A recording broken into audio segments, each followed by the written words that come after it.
അയ്യോ, എന്താ ഇത്? നമ്മുടെ കാട്ടിൽ തീയല്ലേ പടരുന്നത്? ഇവിടെ നിന്നാണ് ഈ തീയും പുകയും ഉയരുന്നത്? ഓ, താഴെ വനത്തിൽ നിന്നാണല്ലോ. ഒന്ന് കണ്ടിട്ട് വരാം. രക്ഷയില്ല, ഈ കാട്ടുതീ എല്ലാത്തിനെയും വിഴുങ്ങും. അയ്യേ, ആ കാട്ടുകുരുവി എന്ത് മണ്ടത്തരമാണ് ഈ കാണിക്കുന്നത്? ചോദിക്കാം. എന്റെ പൊന്നു കുരുവി, നിനക്ക് ഇങ്ങോട്ടെങ്കിലും പറന്ന് രക്ഷപ്പെട്ടുകൂടെ? നിന്റെ കൊക്കിൽ എത്ര വെള്ളമെടുക്കാൻ കഴിയും? അതുകൊണ്ടൊന്നും ഈ തീയണയില്ല. വിഡ്ഢിത്തം കാണിക്കാതെ ജീവനും കൊണ്ട് പോ. കൊള്ളാം, താങ്കൾ ഒരു മഴദേവനല്ലേ? താങ്കൾ വിചാരിച്ചാൽ നിമിഷങ്ങൾ കൊണ്ട് ഈ തീ അണയ്ക്കാനാകും. എന്നിട്ടും ഒന്നും ചെയ്യാതെ നോക്കി നിന്ന് പരിഹസിക്കുകയാണോ?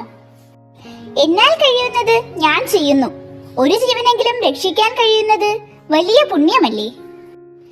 ശക്തനായിട്ടും ഒന്നും ചെയ്യാതെ നോക്കി നിൽക്കുന്ന താങ്കളെക്കാൾ എത്രയോ ഭേദമാണ് ചെറുതാണെങ്കിലും ഞാൻ ചെയ്യുന്ന പ്രവൃത്തി. ഇതിന്റെ ഭവിഷ്യത്ത് നിന്റെ മരണമാണ്, കണ്ടോളൂ. ആയിരിക്കാം, പക്ഷേ എന്നെ പോലുള്ളവരുടെ വീരമരണങ്ങളല്ലേ പിന്നീടുള്ള ജീവിതങ്ങൾക്ക് വെളിച്ചമേകുന്നത്. അങ്ങനെയല്ലേ കൊച്ചു ജീവികളായ ഞങ്ങൾ മരണത്തെ അതിജീവിക്കുന്നത്. താങ്കളുടെ ശക്തി തിരിച്ചറിഞ്ഞ് കരുണയോടെ പ്രവർത്തിക്കൂ, താങ്കളും അമരനാകും.